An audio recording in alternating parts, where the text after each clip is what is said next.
progress was made easier by the rather early innovation of what's called neo-imperialism, or guided more by the problem than by the discipline that I started out working. I mean, when I look at a college curriculum and see how it's divided, and we've got curriculum committees that redivide them like once a week or once a month, and then once a year I mean, I don't give a damn what studies this or who talks about it, but that it's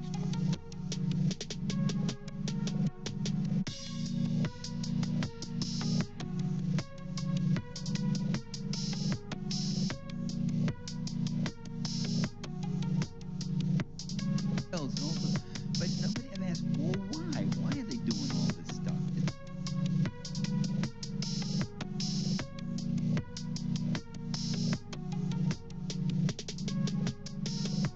produces a situation in which human beings themselves don't feel rational.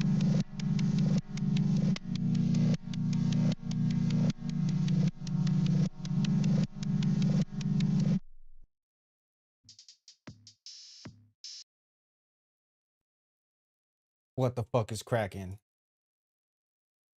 Internet. What's up, internet? What are you doing?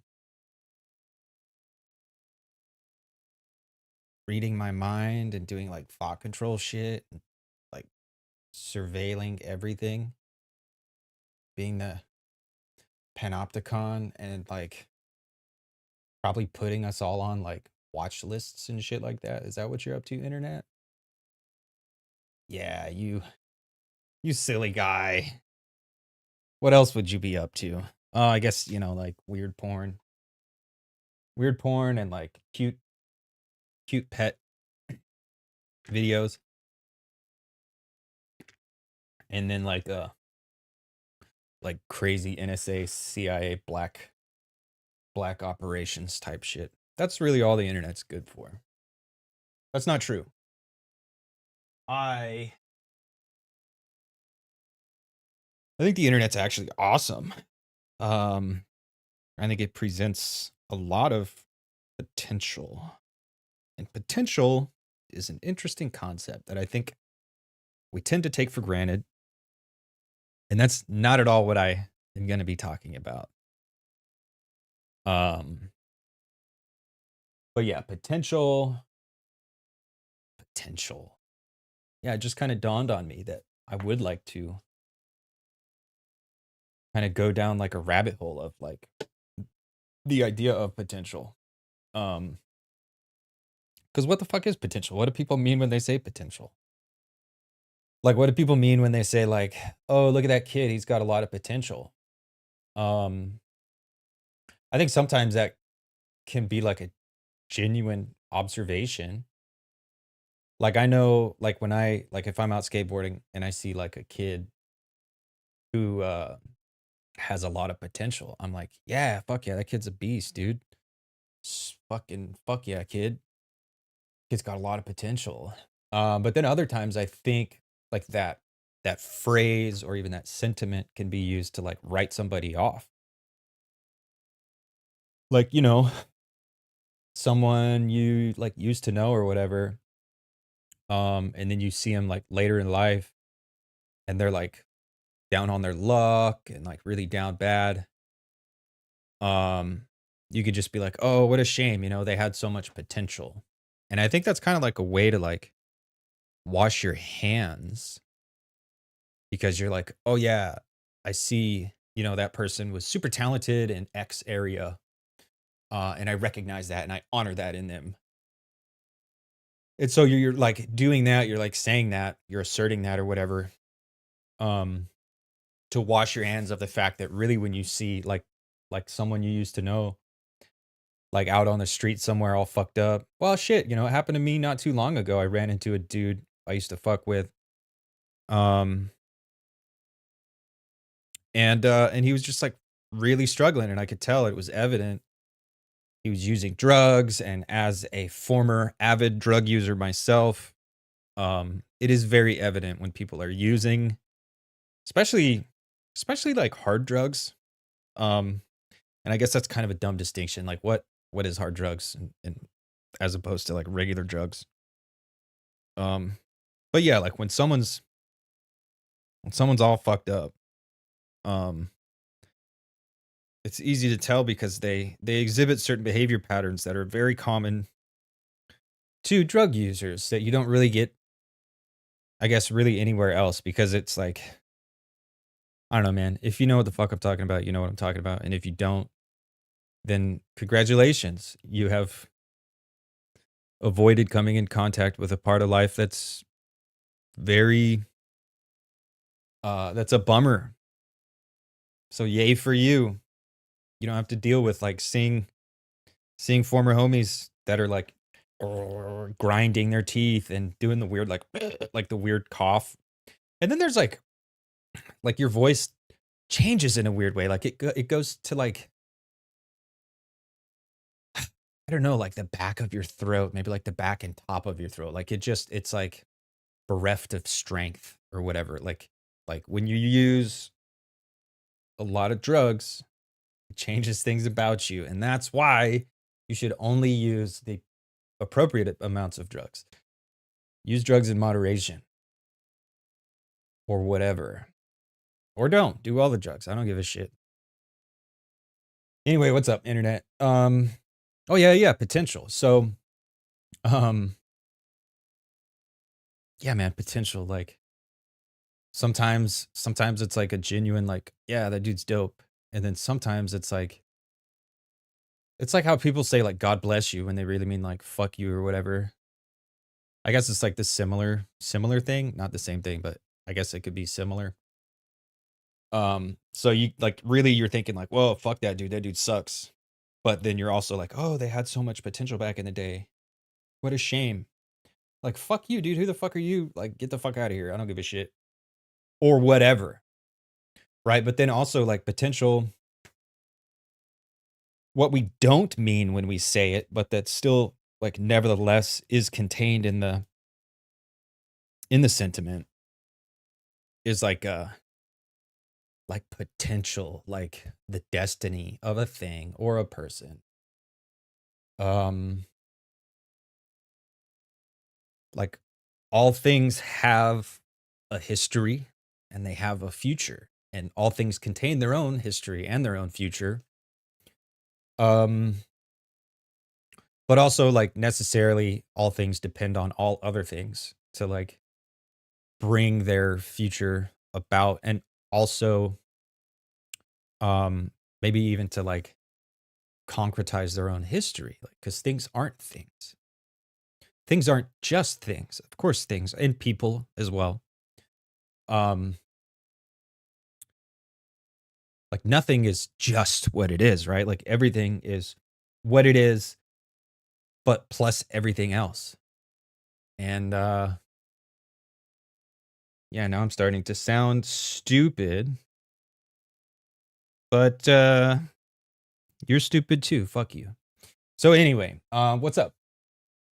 I was reading. I read Edward Bernays this morning, Propaganda, and then also a collection of essays. What the fuck is it called? Where'd you go, bitch? Oh no, I can't find it.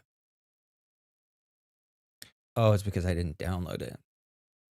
But yeah, anyway, I was reading some Bernays this morning in preparation to read some Bernays tomorrow. And that's always fun. Coming back to Bernays after spending a few months focusing on critical media theory is interesting. And Neil Postman, what the fuck was the name of that book? Now I can't even remember the name of that book either, because I'm fucking stupid. You're fucking stupid. Where'd you go, dude? Oh, I bet I have it on my phone. Neil Postman's, what the fuck is that book? Where'd you go, dude? Mm-hmm. George of the Jungle. It's not called George of the Jungle.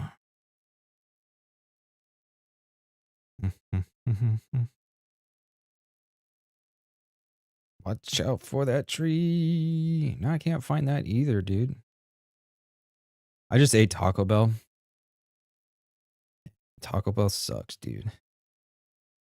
But Taco Bell's convenient because you can like eat it and be like, yeah, I'm eating Taco Bell, but also like I ate the bean and rice and potato burrito. So it's not like I'm just eating like greasy, nasty bullshit. Like I am being somewhat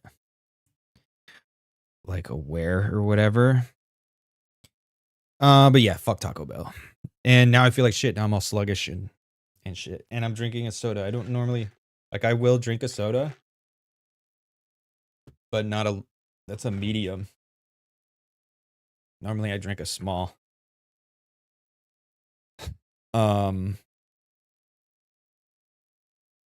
Okay, Amusing Ourselves to Death, Neil Postman. That was the Neil Postman book I was trying to think of. Just read that a while ago. And yeah, dude, I wait a minute. Taco Bell, soda, I feel like shit. I'm tired. Yeah. So there's that. But yeah. Read Neil Postman a while ago. I started trying to make my way through this book called Pitch Anything. And I found it difficult to get through that book. I was like, oh, dude. Yeah, fuck this guy. This dude sucks, man. I don't want to like deal with this guy or whatever. Damn, son, I'm getting a grip of emails right now. I feel like a fat old version of myself. Like I'm all gross. I'm breathing heavily. I'm all ugh. Taco Bell, dude. That shit's coming out of my pores.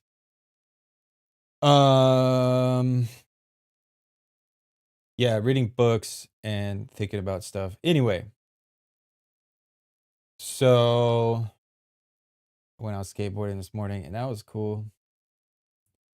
Got in a couple hours and felt good about myself. And I was like, yeah, man, feel good about myself.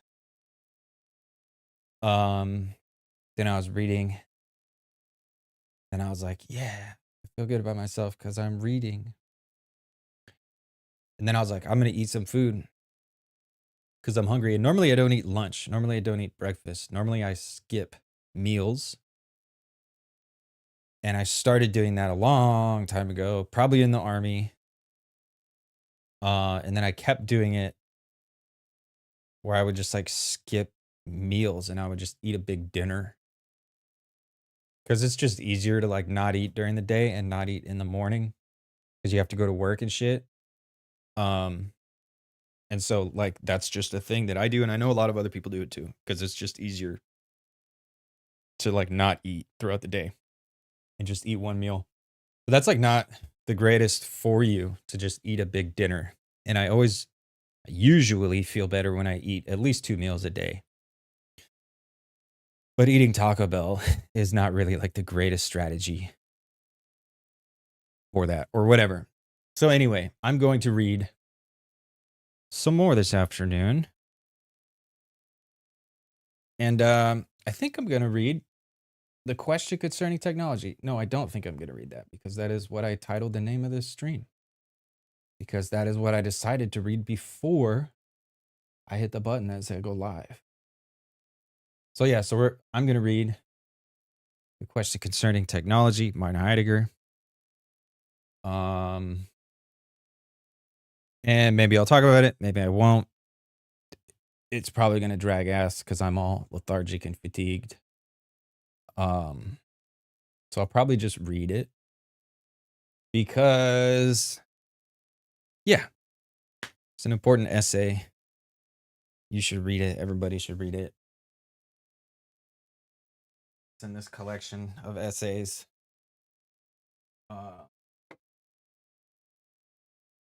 So I'm going to read it and you're going to listen to it. Or maybe you're going to click away. Maybe you're going to be like, oh, never mind. And that's cool too, man. You do you, boo-boo. You know what I'm saying? We all got shit to do. What are you doing wasting your fucking time on YouTube, dude? Like, go fucking do something cool. Or go do something not cool, man. Just go. Fucking go do something.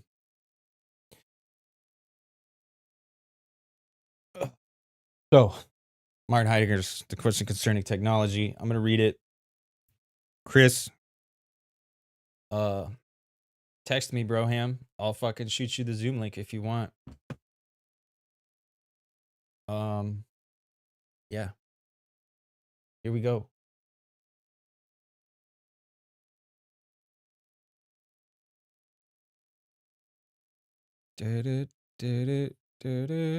Oh, this doesn't have. Okay. Part one. Oh, you fucking cocksucker. I guess that doesn't fucking work. And we'll get right into it, dude. We'll just read the essay. Damn, dude, that Taco Bell really fucking kicked my ass, dude. That sucked.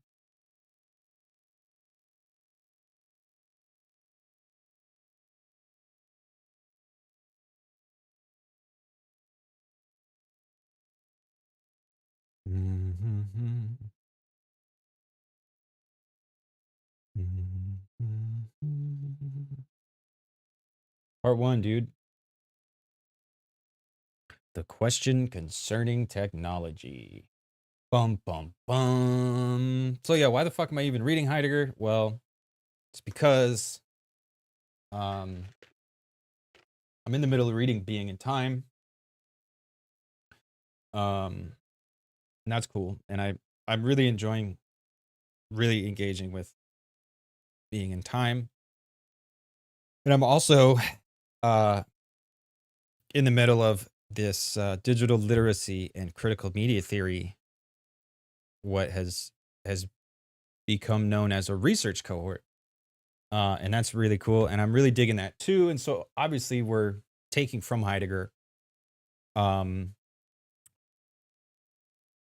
because this critical media theory is kind of like investigating our own situatedness within the media world and how it affects us and how we might be able to affect it and what it even really is in the first place. And so, yeah, you got to have some Heidegger in there, and also like McLuhan and also Marx, and then a lot of other stuff. So I'm in the Being in Time cohort. I'm in this critical media theory cohort. One of the readings for the CMT cohort is, pretty sure it's this essay. I might be making that up, but I'm pretty sure this is already one of the readings for that group. And if not, whatever. This is a good essay that I think should be read by people. So if you don't have time to read it for yourself, then you can listen to me read it, and also probably listen to me burp and breathe and listen to my chair creak, and maybe my dogs will bark, and maybe something else will happen. Or I'm sure there's lots of other people that have made a reading of this available, and they're probably better at it than I am. I'm not good at reading. I'm not good at very many things.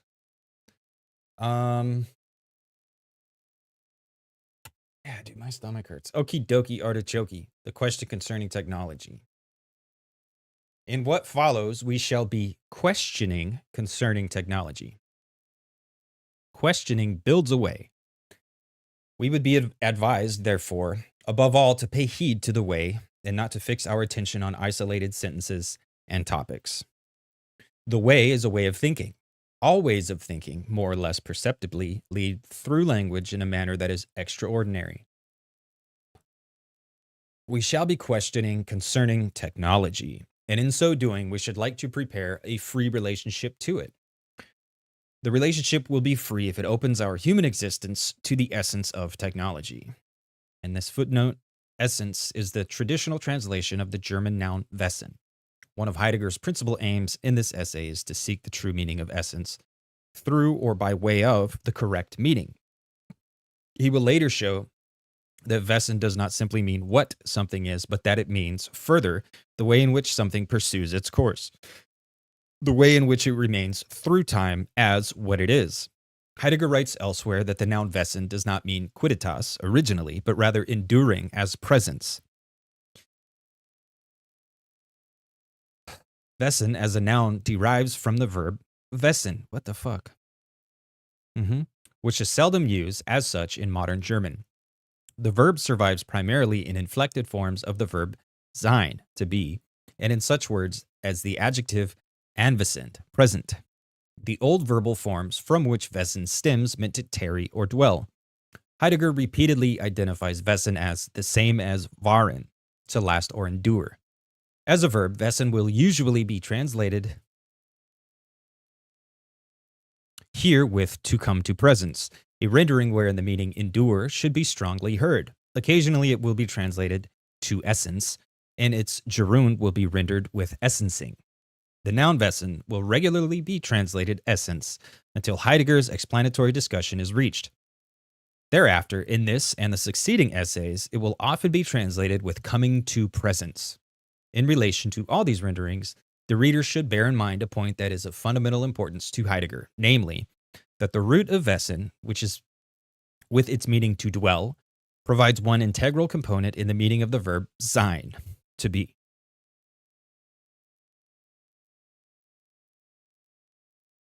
When we can respond to this essence, we shall be able to experience the technological within its own bounds. Technology is not equivalent to the essence of technology. When we are seeking the essence of tree, we have to become aware that that which pervades every tree as tree is not itself a tree that can be encountered among all the other trees. Likewise, the essence of technology is by no means anything technological. Thus, we shall never experience our relationship to the essence of technology so long as we merely conceive and push forward the technological, put up with it, or evade it. Everywhere we remain unfree and chained to technology, whether we passionately affirm or deny it. But we are delivered over to it in the worst possible way when we regard it as something not neutral.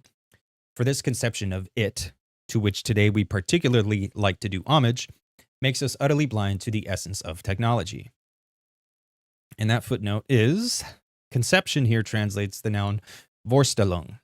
Everywhere in this volume, Vorstellung will usually be translated by representation, and its related verb vorstellen by to represent.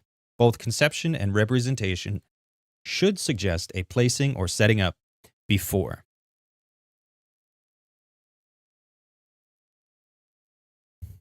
According to ancient doctrine, the essence of a thing is considered to be what the thing is. We ask the question concerning technology when we ask what it is. Everyone knows the two statements that answer our question. One says, technology is a means to an end. The other says, technology is a human activity. The two definitions of technology belong together. For deposit ends and procure and utilize the means to them is a human activity. The manufacture and utilization of equipment, tools, and machines, the manufactured and used things themselves, and the needs and ends that they serve all belong to that which technology is. The whole complex of these contrivances is technology. Technology itself is a contrivance, or in Latin, an instrumentum. In that footnote, instrumentum signifies that which functions to heap or build up, to arrange, or to arrange. Heidegger here equates it with the noun Einrichtung, translated contrivance, which can also mean arrangement, adjustment, furnishing, or equipment. In accordance with his dictum that the true must be sought by way of the correct, Heidegger here anticipates with his identification of technology as an instrumentum and an Einrichtung, his later true characterization of technology in terms of setting in place, ordering, enframing, and standing reserve. The current conception of technology, according to which it is a means and a human activity, can therefore be called the instrumental and anthropological definition of technology. Who would ever deny that it is correct? It is in obvious conformity with what we are envisioning when we talk about technology. The instrumental definition of technology is indeed so uncannily correct that it even holds for modern technology, of which, in other respects, we maintain with some justification that it is, in contrast to the older handwork technology, something completely different and therefore new. Even the power plant with its turbines and generators is a man-made means to an end established by man. Even the jet aircraft and the high-frequency apparatus are means to ends. A radar station is, of course, less simple than a weather vane. To be sure, the construction of a high-frequency apparatus requires the interlocking of various processes of technical industrial production. And certainly a sawmill in a secluded valley of the Black Forest is a primitive means compared with the hydroelectric plant in the Rhine River. But this much remains correct. Modern technology, too, is a means to an end. That is why the instrumental conception of technology conditions every attempt to bring man into the right relation to technology. Everything depends on our manipulating technology in the proper manner as a means. We will, as we say, get technology spiritually in hand. We will master it. The will to mastery becomes all the more urgent the more technology threatens to slip from human control. But suppose now that technology were no mere means. How would it stand with the will to master it? Yet we said, did we not, that the instrumental definition of technology is correct? To be sure, the correct always fixes upon something pertinent in whatever is under consideration. However, in order to be correct, this fixing by no means needs to uncover the thing in question in its essence. Only at the point where such an uncovering happens does the true come to pass. And that footnote, come to pass, translates sick erignet. Fuck you, German. Fuck German, dude. For a discussion of the fuller meaning of the verb erin. Fuck off. I don't care. I do care. It does matter. I get defensive because I'm not good at saying words. Okay, I got derailed. Where'd you go, bitch? Only at the point where such an uncovering happens does the true come to pass. For that reason, the merely correct is not yet true, is not yet the true. Only the true brings us into a free relationship with that which concerns us from out of its essence. Accordingly, the correct instrumental definition of technology still does not show us technology's essence. In order that we may arrive at this, or at least come close to it, we must seek the true by way of the correct. We must ask, what is the instrumental itself? Within what do such things as means and end belong? A means is that whereby something is effected and thus attained. Whatever has an effect as its consequence is called a cause. But not only that by means of which something else is effected is a cause. The end in keeping with which the kind of means to be used is determined is also considered a cause. Wherever ends are pursued and means are employed, wherever instrumentality reigns, there reigns causality. For centuries, philosophy has taught that there are four causes. The causa materialis, the material, the matter out of which, for example, a silver chalice is made. The causa formalis, the form, the shape into which the material enters. The causa finalis, the end, for example, the sacrificial rite in relation to which the chalice required is determined as to its form and matter. And the causa efficiens, which brings about the effect that is the finished, actual chalice, in this instance, the silversmith. What technology is, when represented as a means, discloses itself when we trace instrumentality back to fourfold causality. But suppose that causality, for its part, is veiled in darkness with respect to what it is. Certainly for centuries we have acted as though the doctrine of the four causes had fallen from heaven as a truth as clear as daylight. But it might be that the time has come to ask, why are there just four causes? In relation to the aforementioned four, what does cause really mean? From whence does it come that the causal character of the four causes is so unifiedly determined that they belong together?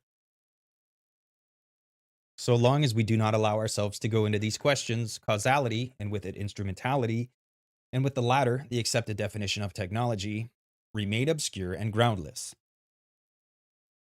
What's this? Pinky.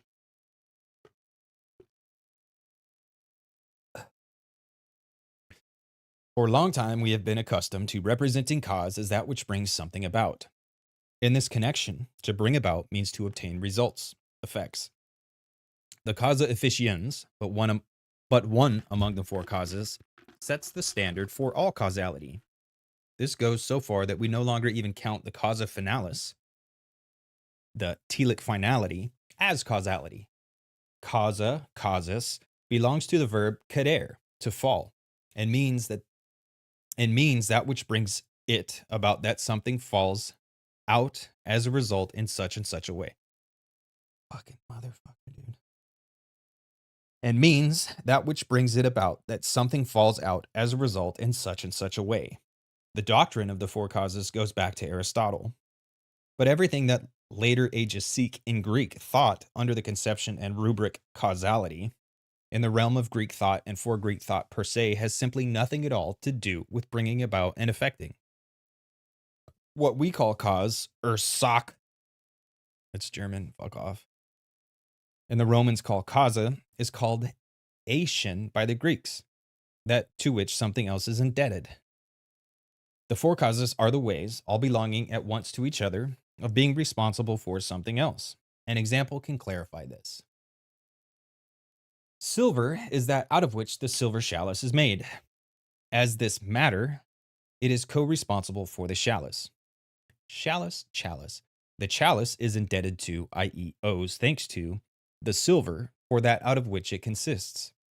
But the sacrificial vessel is indebted not only to the silver.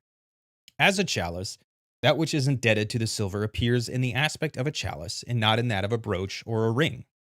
Thus, the sacrificial vessel is at the same time indebted to the aspect, eidos, of chaliceness.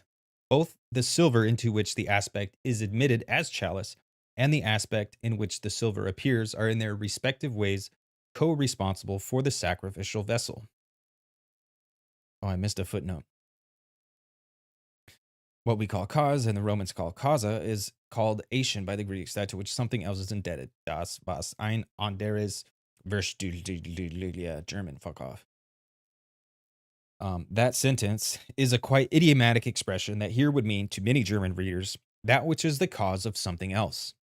The verb verschulden actually has a wide range of meanings: to be indebted, to owe, to be guilty, to be responsible for, or to cause. Heidegger intends to awaken all these meanings and to have connotations of mutual interdependence sound throughout this passage. Yeah, I agree with that. Okay, respective ways co-responsible for the sacrificial vessel. But there remains yet a third that is above all responsible for the sacrificial vessel. It is that which in advance confines the chalice within the realm of consecration and bestowal. That footnote literally confines into the German preposition in, which the in with the accusative. Heidegger often uses this construction in ways that are unusual in German, as they would be in English. It will ordinarily be translated here by within, so as to distinguish it from in, used to translate in with the dative. Realm of consecration and bestowal. Through this, the chalice is circumscribed as sacrificial vessel. Circumscribing gives bounds to the thing. With the bounds, the thing does not stop. Rather, from out of them, it begins to be what, after production, it will be. That which gives bounds, that which completes, in this sense, is called in Greek telos, which is all too often translated as aim or purpose, and so misinterpreted. The telos is responsible for what as matter and for what as aspect are together co-responsible for the sacrificial vessel. Finally, there's a fourth participant in the responsibility for the finished sacrificial vessels lying before us ready to use, i.e., the silversmith. But not at all because he, in working, brings about the finished sacrificial chalice as if it were the effect of a making. The silversmith is not a causa efficiens. The Aristotelian doctrine neither knows the cause that is named by this term nor uses a Greek word that would correspond to it. The silversmith considers carefully and gathers together the three aforementioned ways of being responsible and indebted. To consider carefully, überlegen, is in Greek legein, logos. Legein is rooted in apophantasia, to bring forward into appearance. The silversmith is co-responsible as that from whence the sacrificial vessels bringing forth and resting in self take and retain their first departure. The three previously mentioned ways of being responsible owe thanks to the pondering of the silversmith for the that and the how of their coming into appearance and into play for the production of the sacrificial vessel. Thus, four ways of being responsible hold sway in the sacrificial vessel that lies ready before us. They differ from one another, yet they belong together. What unites them from the beginning? And what does this playing in unison of the four ways of being responsible play? What is the source of the unity of the four causes? What, after all, does this owing and being responsible mean, thought as the Greeks thought it? Today, we are too easily inclined either to understand being responsible and being indebted moralistically as a lapse, or else to construe them in terms of effecting. In either case, we bar to ourselves the way to the primal meaning of that which is later called causality. So long as this way is not opened up to us, we shall also fail to see what instrumentality, which is based on causality, actually is. In order to guard against such misinterpretations of being responsible and being indebted, let us clarify the four ways of being responsible in terms of that for which they are responsible. According to our example, they are responsible for the silver chalices lying ready before us as a sacrificial vessel. Dude, that word doesn't make sense anymore. Chalice? Chalice. Chalice. Yeah, dude, it's chalice, right? It's not chalice. I don't know, man. I'm gonna say cup.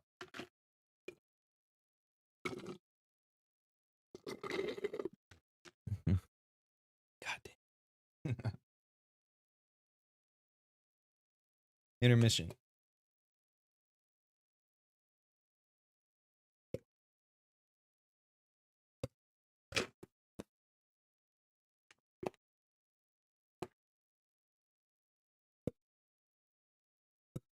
Dude, that's all the nasty right there. My bad. I'm sorry.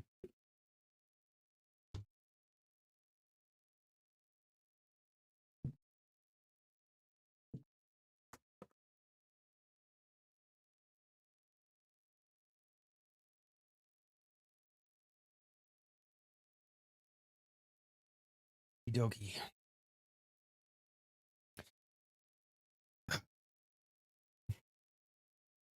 In order to guard against such misinterpretations of being responsible and being indebted, let us clarify the four ways of being responsible in terms of that for which they are responsible. According to our example, they are responsible for the silver chalices lying ready before us as a sacrificial vessel. Lying before and lying ready characterize the presencing of something that presences.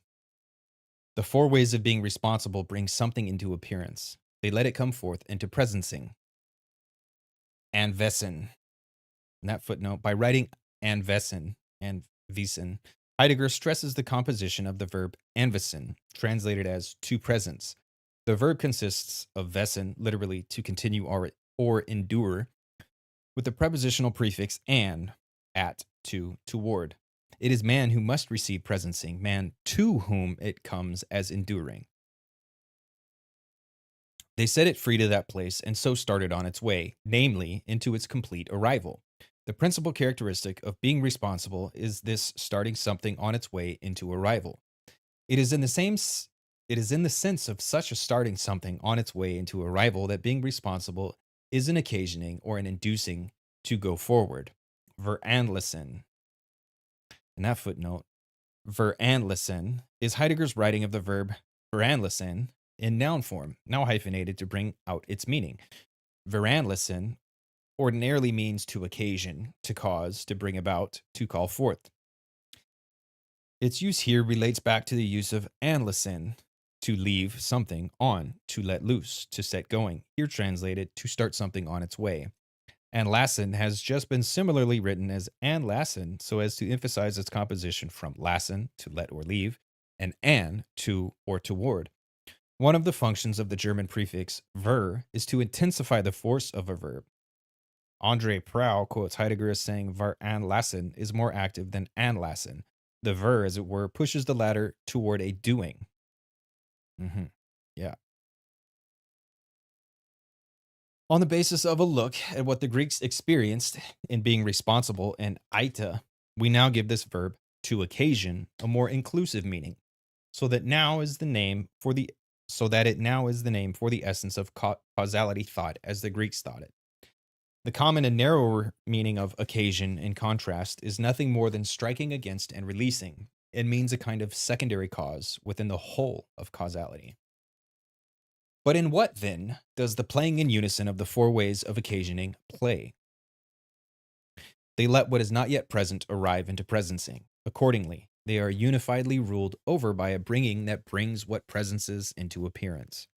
Plato tells us what this bringing is in a sentence from the Symposium. And I'm not reading that Greek. Every occasion for whatever passes over and goes forward into presencing from that which is not presencing is poiesis, is bringing forth.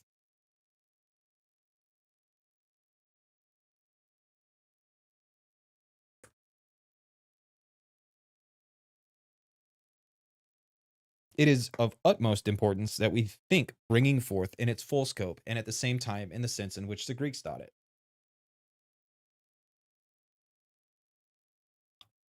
Not only handcraft manufacture, not only artistic and poetical bringing into appearance and concrete imagery is a bringing forth, a poiesis. Physis, also the arising of something from out of itself, is a bringing forth, poiesis. Physis is indeed poiesis in the highest sense. For what presence is by means of physis has the bursting open belonging to bringing forth, e.g., the bursting of a blossom into bloom in itself. Oh, I missed that footnote, didn't I? Every occasion for whatever passes over and goes forward into presencing from that which is not presencing is poiesis, is bringing forth. That footnote, the full gamut of meaning for the verb hervorbringen, here functioning as a noun, includes to bring forth or produce, to generate or beget, to utter, to elicit. Heidegger intends that all of these nuances be heard. He hyphenates the word in order to emphasize its adverbial prefixes. Her, here or hither, and vor, forward or forth. Heidegger elsewhere makes specific the meaning resident in hervorbringen for him by utilizing those prefixes independently. Thus, he says, translating literally, bringing forth hither brings hither out of concealment, forth into unconcealment. And after identifying working in hervorbringen, he says that working must be understood as bringing hither into unconcealment, forth into presencing. Because of the awkwardness of the English phrase to bring forth hither, it has not been possible to include in the translation of hervorbringen the nuance of meaning that her provides. It is of utmost importance that we bring into the full scope, not only handcraft manufacture, blah, blah, blah, blah, blah. Physis is indeed poiesis in the highest sense. For what presence is by means of physis has the bursting open belonging to bringing forth, e.g., the bursting of a blossom into bloom in itself. In contrast, what is brought forth by the artisan or the artist, e.g., the silver chalice, has the bursting open belonging to bringing forth not in itself, but in another, in the craftsman or artist. The modes of occasioning, the four causes, are at play then, within bringing forth. Through bringing forth, the growing things of nature, as well as whatever is completed through the crafts and the arts, come at any given time to their appearance. But how does bringing forth happen, be it in nature or in handwork and art? What is the bringing forth in which the fourfold way of occasioning plays? Occasioning has to do with the presencing, the anwesen, of that which at any given time comes to appearance in bringing forth. Bringing forth brings hither out of concealment forth into unconcealment. Bringing forth comes to pass only insofar as something concealed comes into unconcealment. This coming rests and moves freely within what we call revealing, das Entbergen. And that footnote, the verb entbergen, to reveal, and the allied noun Enterbergung, revealing, are unique to Heidegger. Because of the exigencies of translation, Enterbergen must usually be translated with revealing. And the presence of Enterbergung, which is rather infrequently used, has therefore regrettably been obscured for want of an appropriate English noun as alternative that would be sufficiently active in meaning. Entbergen and Entbergung are formed from the verb bergen and the verbal prefix ent. Bergen means to rescue, to recover, to secure, to harbor, to conceal. Ent is used in German verbs to connote in one way or another a change from an existing situation. It can mean forth or out, or can connote a change that is the negating of a former condition. Entbergen connotes an opening out from protective concealing, a harboring forth, or a presentation of Heidegger's central tenet that it is only as protected and preserved, and that means as enclosed and secure, that anything is set free to endure, to continue as that which it is, i.e., to be. See building, dwelling, thinking in poetry, language, thought. Translated by Albert Hofstadter, New York, blah, blah, blah. Intbergen and Entbergung join a family of words all formed from Bergen, Verbergen, to conceal, Verborgenheit, concealment, das Verborgen, the concealed, Unverborgenheit, unconcealment, das Unverborgen, the unconcealed, of which Heidegger makes frequent use. The lack of viable English words sufficiently numerous to permit a similar use of but one fundamental stem has made it necessary to obscure, through the use of none of the English words used, reveal, conceal, unconceal, through the use of reveal, the close relationship among all the words just mentioned. None of the English words used, reveal, conceal, unconceal, evinces with any adequacy the meaning resident in Bergen itself. Yet the reader should be constantly aware that the full range of connotation present in Bergen sounds for Heidegger within all these, its derivatives.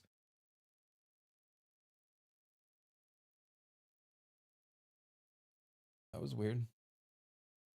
Okay. The Greeks have the word aletheia for revealing. The Romans translate this with veritas. We say truth, and usually understand it as the correctness of an idea. But where have we strayed to? We are questioning concerning technology, and we have arrived now at aletheia, at revealing. What has the essence of technology to do with revealing? The answer? Everything. For every bringing forth is grounded in revealing. Bringing forth, indeed, gathers within itself the four modes of occasioning, causality, and rules them throughout. Within its domain belong end and means, belongs instrumentality. And that footnote here and elsewhere, belongs within, translates the German Gehört, in, with the accusative, literally belongs into, an unusual usage that Heidegger often employs. The regular German construction is gehört zu, belongs to. With the use of belongs into, Heidegger intends to suggest a relationship involving origin. Instrumentality is considered to be the fundamental characteristic of technology. If we inquire step by step into what technology, represented as means, actually is, then we shall arrive at revealing. The possibility of all productive manufacturing lies in revealing. Technology is therefore no mere means. Technology is a way of revealing. If we give heed to this, then another whole realm for the essence of technology will open itself up to us. It is the realm of revealing, i.e., of truth.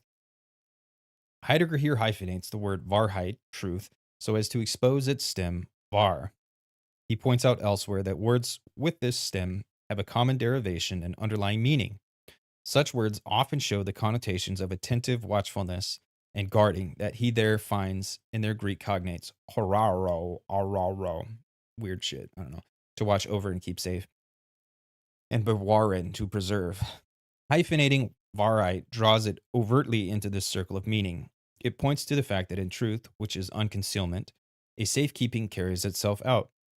Wahrheit thus offers here a very close parallel to its companion noun Entbergung, revealing, literally harboring forth, built on Bergen, to rescue, to harbor, to conceal. For a further discussion of words built around var, see that.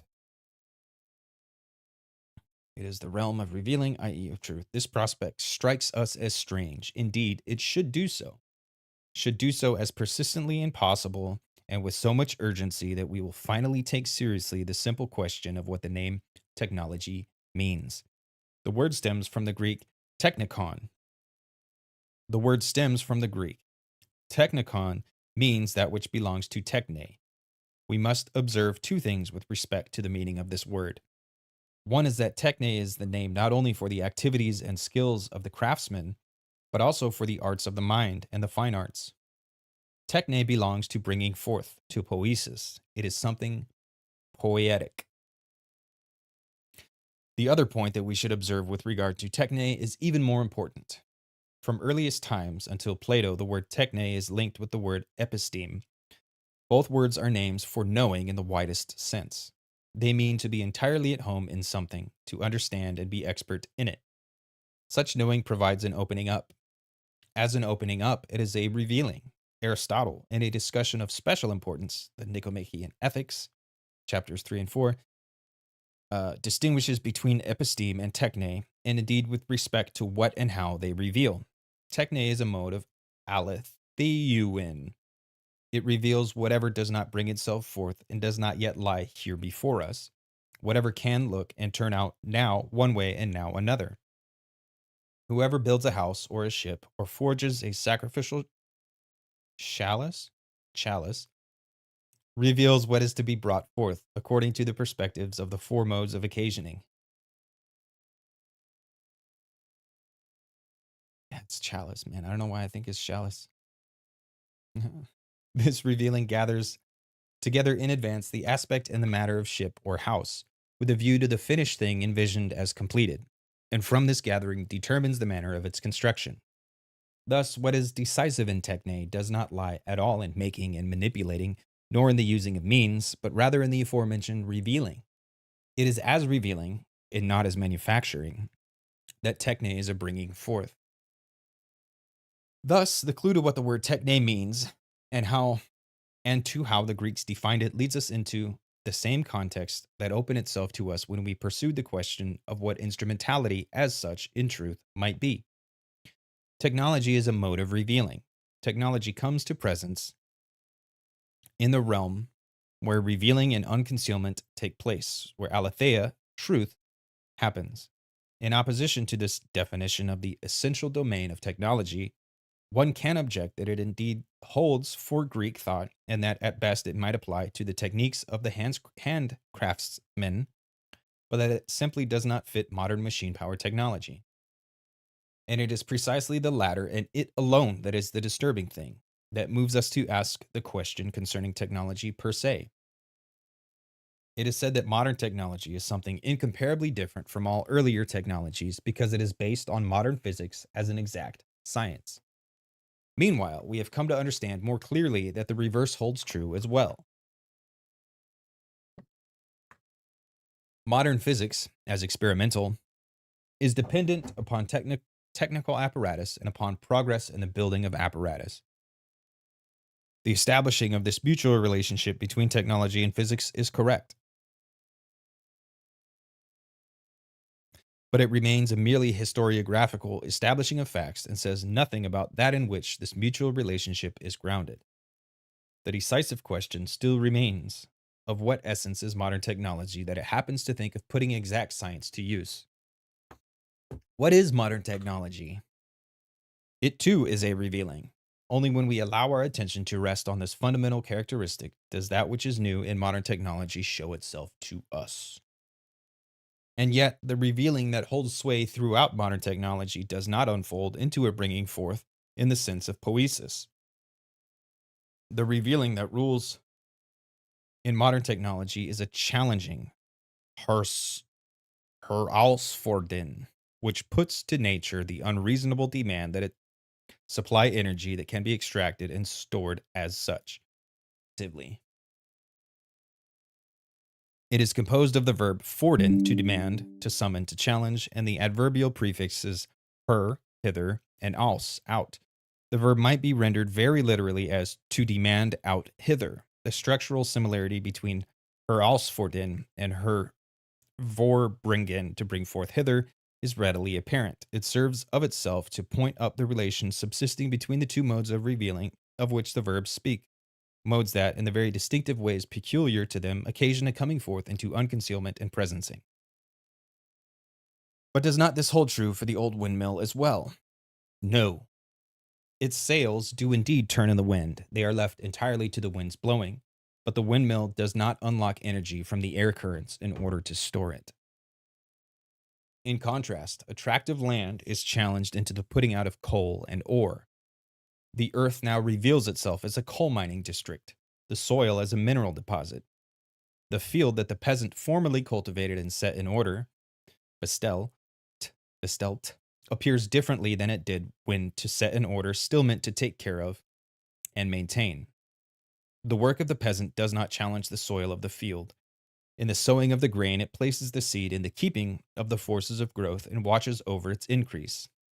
But meanwhile, even the cultivation of the field has come under the grip of another kind of setting in order, which sets upon stelt nature. In that footnote, the verb stellen, to place or set, has a wide variety of uses. It can mean to put into place, to order, to arrange, to furnish or supply, and, in a military context, to challenge or engage. Here, Heidegger sees the connotations of herausfordern, to challenge, to call forth, to demand out hither, as fundamentally determinative of the meaning of stellen. And this remains true throughout his ensuing discussion. The translation of stellen with to set upon is intended to carry this meaning. The connotations of setting in place and of supplying that lie within the word stellen remain strongly present in Heidegger's repeated use of the verb hereafter. However, since the setting upon of which it speaks is inherently a setting in place so as to supply, where these latter meanings come decisively to the fore, stellen has been translated with to set, or to set up, or rarely with to supply. Stellen embraces the meanings of a whole family of verbs. Bestellen, to order, command, to set in order. Vorstellen, to represent. Sicherstellen, to secure. Nachstellen, to entrap. Verstellen, to block or disguise. Herstellen, to produce, to set here. Darstellen, to present or exhibit, and so on. In these verbs, the various nuances within stellen are reinforced and made specific. All these meanings are gathered together in Heidegger's unique use of the word that is pivotal for him. Where was I, dude? Okay. Which sets upon nature. It sets upon it in the sense of challenging it. Agriculture is now mechanized food industry, is now the mechanized food industry. Air is now set upon to yield nitrogen, and earth to yield ore, or to yield uranium, for example. Uranium is set upon to yield atomic energy, which can be released either for destruction or for peaceful use. The setting upon that challenges forth the energies of nature is an expediting, Gordon, and in two ways. It expedites in that it unlocks and exposes. Yet, that expediting is always itself directed from the beginning toward furthering something else, i.e., toward driving on to the maximum yield at the minimum expense. The coal that has been hauled out in some mining district has not been supplied in order that it may simply be present somewhere or other. It is stockpiled. That is, it is on call, ready to deliver the sun's warmth that is stored in it. The sun's warmth is challenged forth for heat, which in turn is ordered to deliver steam, whose pressure turns the wheels that keep a factory running. The hydroelectric plant is set into the current of the Rhine. It sets the Rhine to supplying its hydraulic pressure, which then sets the turbines turning. This turning sets those machines in motion whose thrust sets going the electric current for which the long-distance power station and its network of cables are set up to dispatch electricity. And that footnote in those two sentences, in order to show something of the manner in which Heidegger gathers together a family of meanings, a series of stellen verbs, stellen 3 times, herstellen, bestellen, have been translated with verbal expressions formed around set. For the usual meanings of these verbs, see the above note. In the context of the interlocking processes pertaining to the orderly disposition of electrical energy, even the Rhine itself appears as something at our command.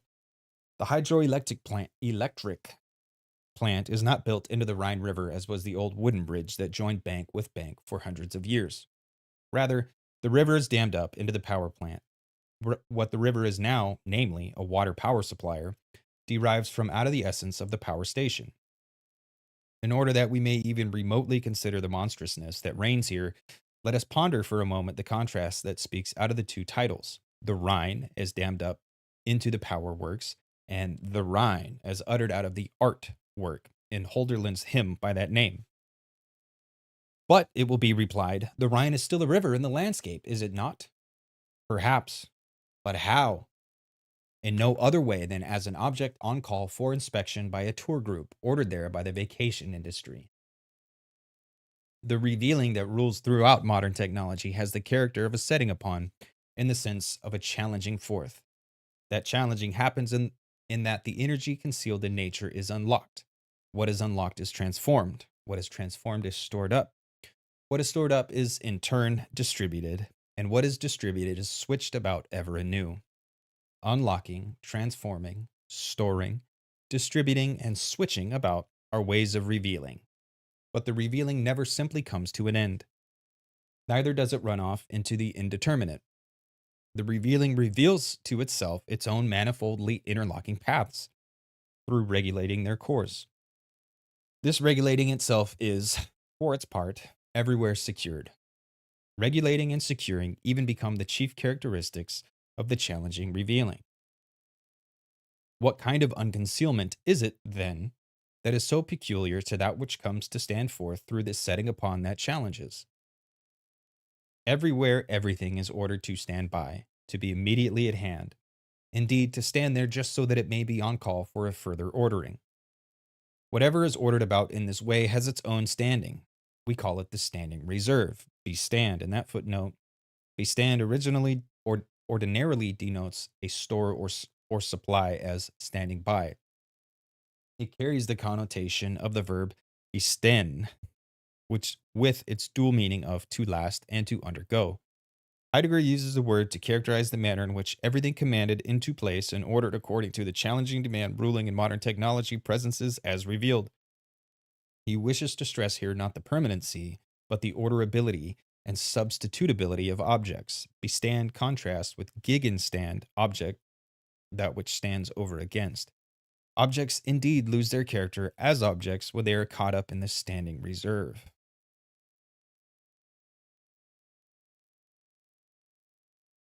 The word expresses here something more, and something more essential, than mere stock. The name standing reserve assumes the rank of an inclusive rubric. It designates nothing less than the way in which everything presences that is wrought upon by the challenging revealing. Whatever stands by in the sense of standing reserve no longer stands over against us as object. Yet an airliner that stands on the runway is surely an object. Certainly, we can represent the machine so, but then it conceals itself as to what and how it is. Revealed, it stands on the taxi strip only as a standing reserve, inasmuch as it is ordered to ensure the possibility of transportation. For this, it must be in its whole structure and in every one of its constituent parts on call for duty, i.e., ready for takeoff. Here, it would be appropriate to discuss Hegel's definition of the machine as an autonomous tool. When applied to the tools of the craftsman, his characterization is correct. Characterized in this way, however, the machine is not thought at all from out of the essence of technology within which it belongs. Seen in terms of the standing reserve, the machine is completely unautonomous, for it has its standing only from the ordering of the orderable. The fact that now, wherever we try to point to modern technology as the challenging revealing, the words setting upon, ordering, standing reserve obtrude and accumulate in a dry, monotonous, and therefore oppressive way, has its basis in what is now coming to utterance.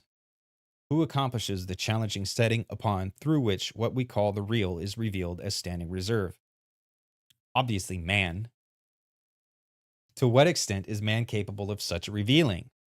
Man can indeed conceive, fashion, and carry through this or that in one way or another. But man does not have control over unconcealment itself, in which at any given time the real shows itself or withdraws.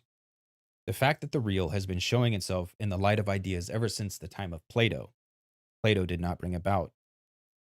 The thinker only responded to what addressed itself to him. Only to the extent that man, for his part, is already challenged to exploit the energies of nature can this ordering revealing happen. If man is challenged, ordered, to do this, then does not man himself belong even more originally than nature within the standing reserve? The current talk about human resources, about the supply of patients for a clinic, gives evidence of this. The forester who, in the wood, measures the felled timber and to all appearances walks the same forest path in the same way as did his grandfather, is today commanded by profit making in the lumber industry, whether he knows it or not. He is made subordinate to the orderability of cellulose, which for its part is challenged forth by the need for paper, which is then delivered to newspapers and illustrated magazines. The latter, in their turn, set public opinion to swallowing what is printed, so that a set configuration of opinion becomes available on demand. Yet precisely because man is challenged more originally than are the energies of nature, i.e., into the processes of ordering, he never is transformed into mere standing reserve. Since man drives technology forward, he takes part in ordering as a way of revealing. But the unconcealment itself, within which ordering unfolds, is never a human handiwork, any more than is the realm through which man is already passing every time he, as a subject, relates to an object. Where and how does this revealing happen if it is no mere handiwork of man? We need not look far. We need only apprehend in an unbiased way that which has already claimed man and has done so decisively that he can only be a man at any given time as the one so claimed. Wherever man opens his eyes and ears, unlocks his heart, and gives himself over to meditating and striving, shaping and working, entreating and thanking, he finds himself everywhere already brought into the unconcealed. The unconcealment of the unconcealed has already come to pass whenever it calls man forth into the modes of revealing allotted to him. When man, in his way, from within unconcealment reveals that which presence is, he merely responds to the call of unconcealment even when he contradicts it. Thus, when man, investigating, observing, ensnares nature as an area of his own conceiving, he has already been claimed by a way of revealing that challenges him to approach nature as an object of research, until even the object disappears into the objectlessness of standing reserve. Modern technology as an ordering revealing is, then, no merely human doing. Therefore, we must take that challenging that sets upon man to order the real as standing reserve in accordance with the way in which it shows itself. That challenging gathers man into ordering. This gathering concentrates man upon ordering the real as standing reserve. That which primordially unfolds the mountains into mountain ranges and courses through them in their folded togetherness is the gathering that we call Gebirge, mountain chain. That original gathering from which unfold the ways in which we have feelings of one kind or another we name Gemut, disposition. We now name that challenging claim which gathers man thither to order the self-revealing as standing reserve, Gestel, in framing. And that footnote, the translation in framing for Gestel is intended to suggest, through the use of the prefix in, something of the active meaning that Heidegger here gives to the German word. While following the discussion that now ensues, in which inframing assumes a central role, the reader should be careful not to interpret the word as though it simply meant a framework of some sort. Instead, he should constantly remember that inframing is fundamentally a calling forth. It is a challenging claim, a demanding summons that gathers so as to reveal. The claim inframes in that it assembles and orders. It puts into a framework or configuration everything that it summons forth, through an ordering for use that it is forever restructuring anew. We dare to use this word in a sense that has been thoroughly unfamiliar up to now. According to ordinary usage, the word Gestel, frame, means some kind of apparatus, e.g., a book rack. Gestel is also the name for a skeleton, and the employment of the word Gestel in framing that is now required of us seems equally eerie, not to speak of the arbitrariness with which words of a mature language are thus misused. Can anything be more strange? Surely not. Yet the strangeness is an old usage of thinking, and indeed, thinkers accord with this usage precisely at the point where it is a matter of thinking that which is highest.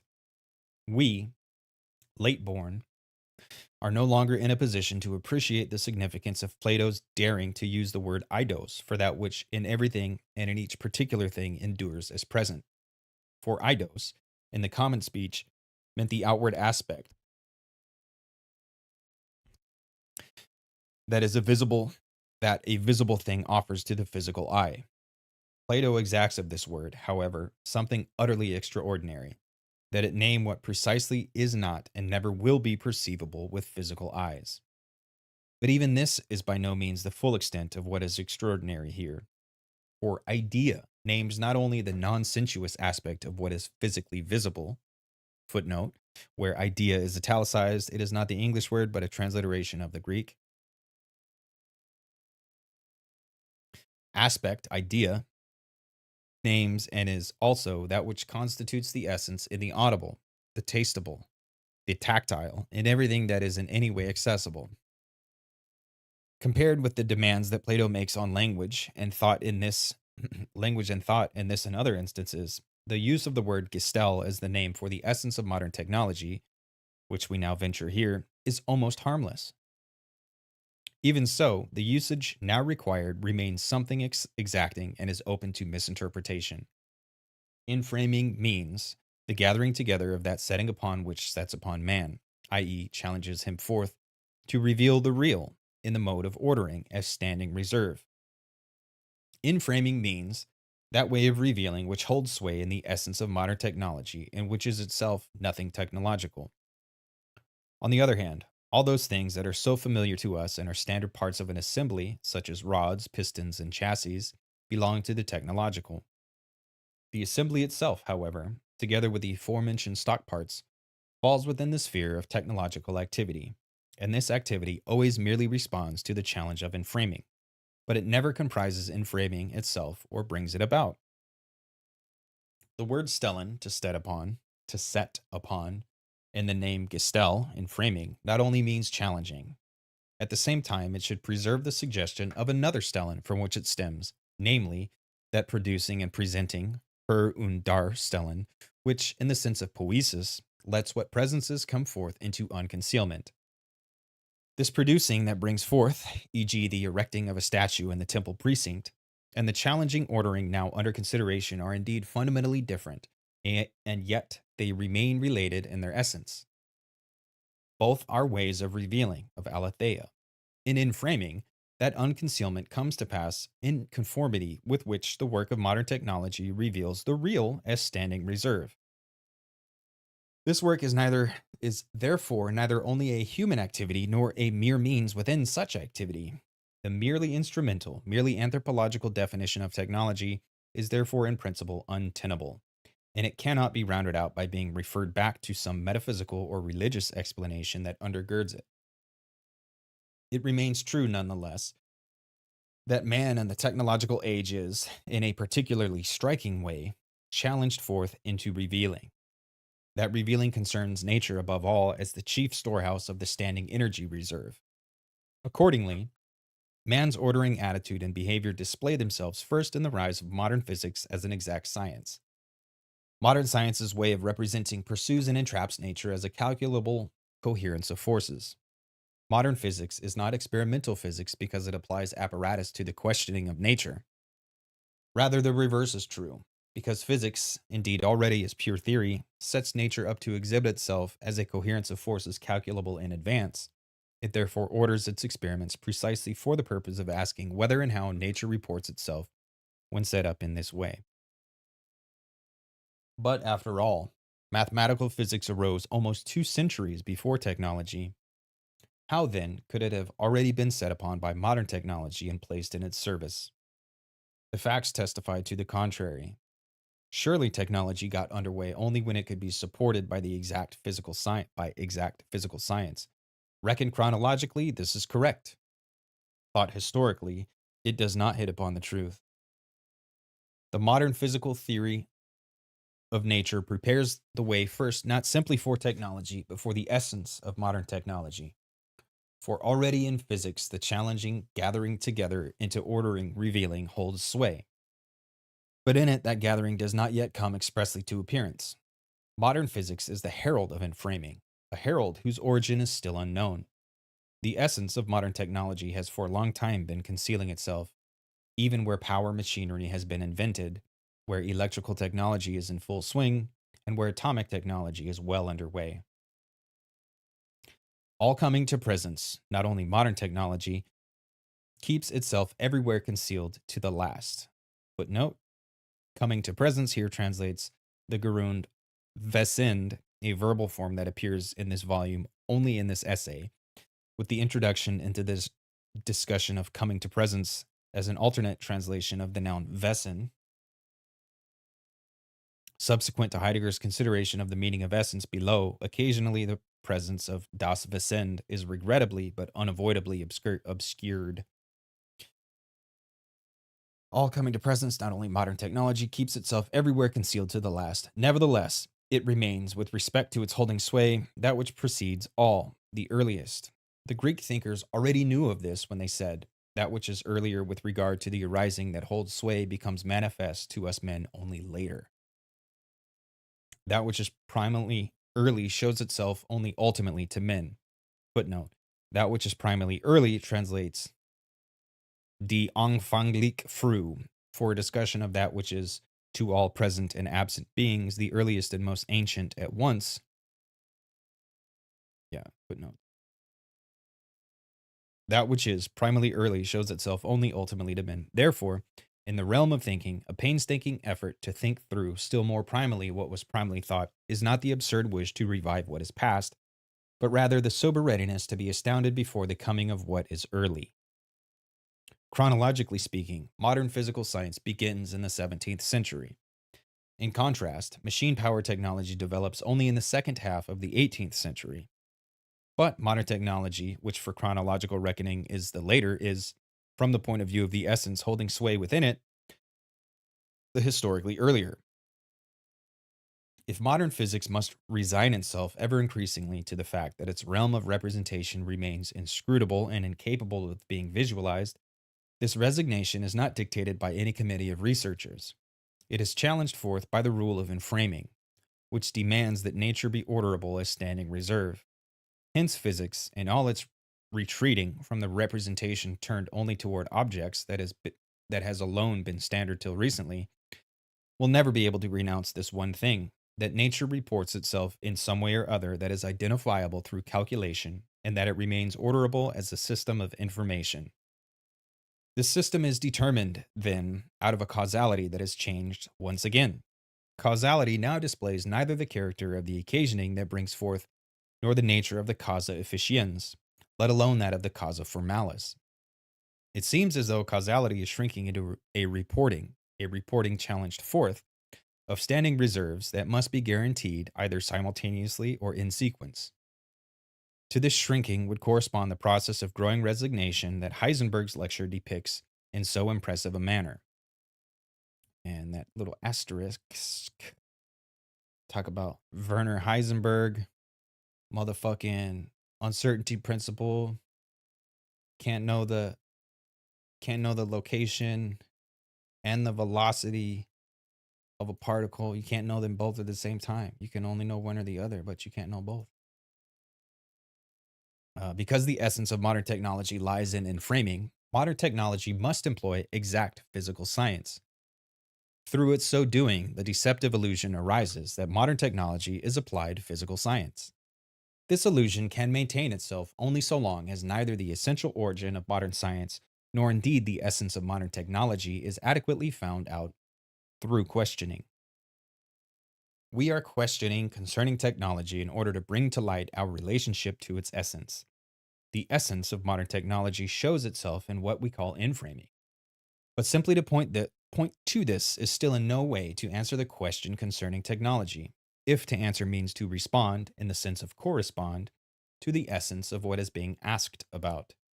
Where do we find ourselves brought to, if now we think one step further regarding what inframing itself actually is? It is nothing technological, nothing on the order of a machine. It is the way in which the real reveals itself as standing reserve. Again, we ask, does this revealing happen somewhere beyond all human doing? No. But neither does it happen exclusively in man or decisively through man. Inframing is the gathering together that belongs to that setting upon which sets upon man and puts him in position to reveal the real in the mode of ordering as standing reserve. As the one who is challenged forth in this way, man stands within the essential realm of inframing. He can never take up a relationship to it only subsequently. Thus, the question as to how we are to arrive at a relationship to the essence of technology, asked in this way, always comes too late. But never too late comes the question as to whether we actually experience ourselves as the one whose activities everywhere, public and private, are challenged forth by inframing. Above all, never too late comes the question as to whether and how we actually admit ourselves into that wherein inframing itself comes to presence. The essence of modern technology starts man upon the way of that revealing through which the real everywhere, more or less distinctly, becomes standing reserve. To start upon a way means to send in our ordinary language.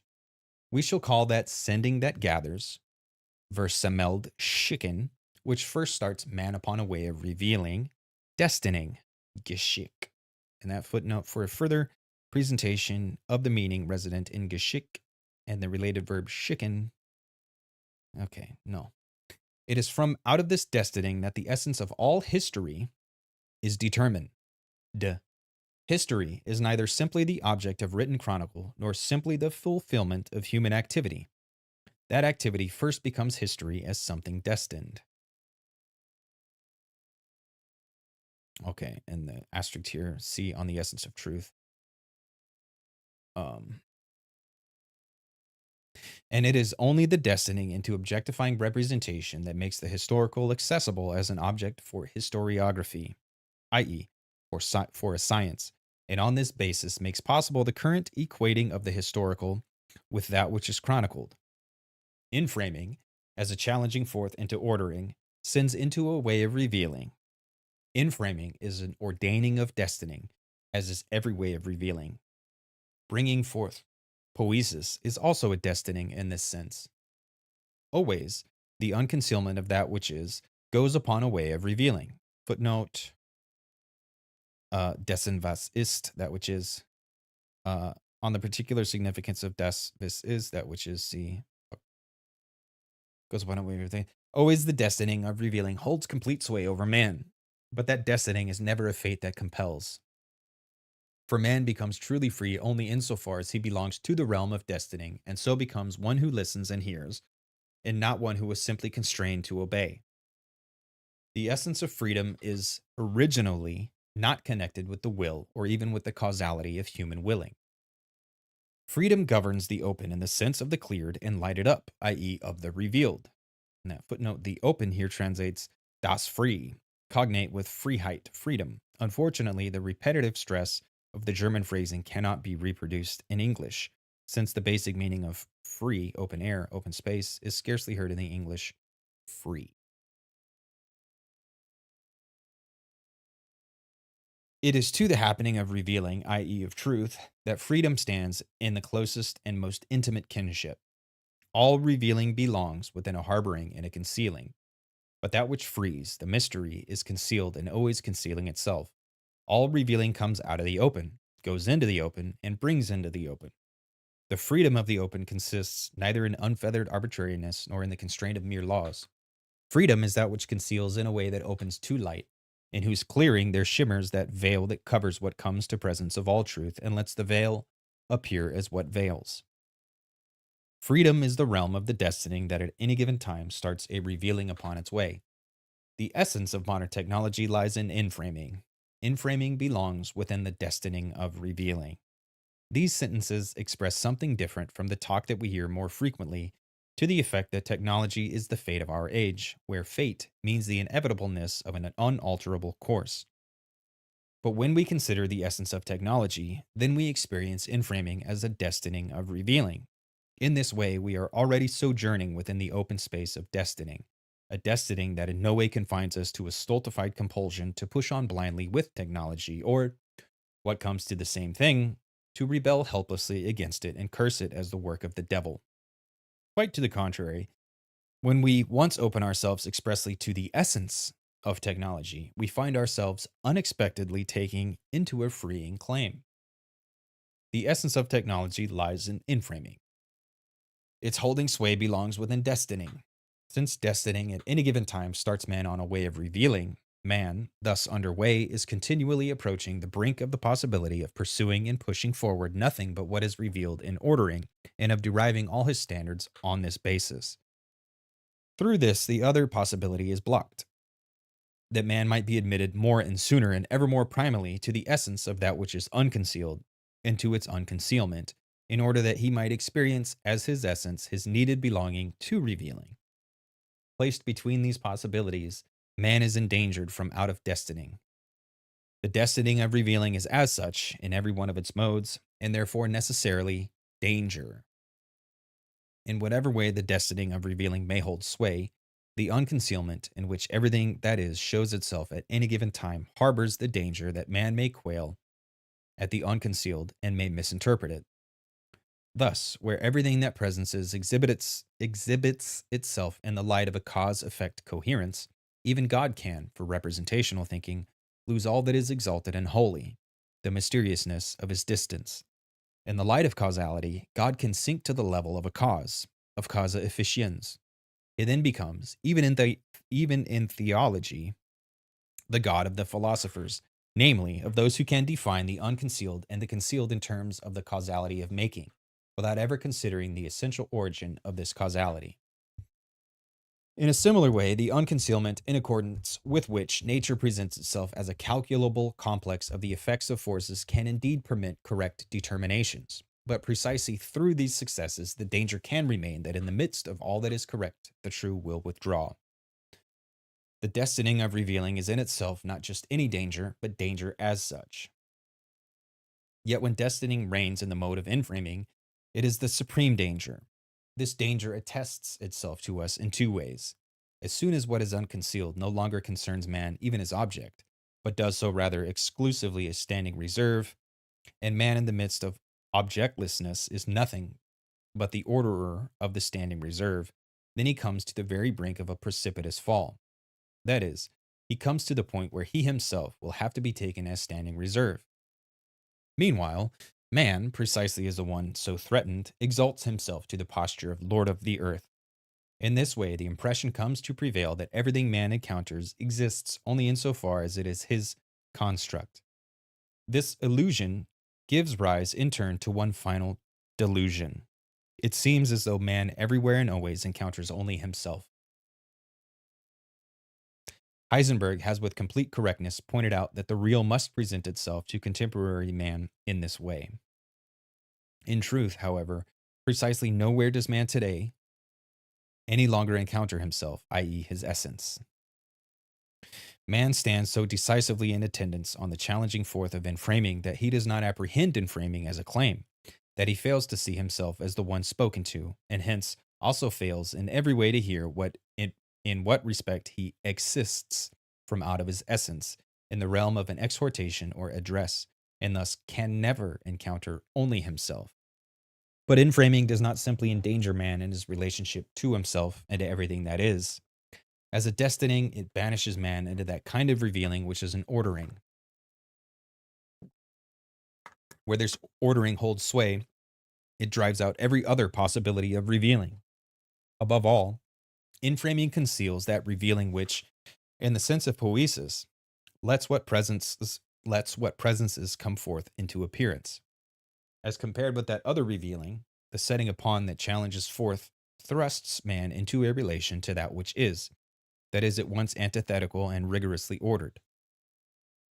Where inframing holds sway, regulating and securing of the standing reserve mark all revealing. They no longer even let their own fundamental characteristic appear, namely, this revealing as such.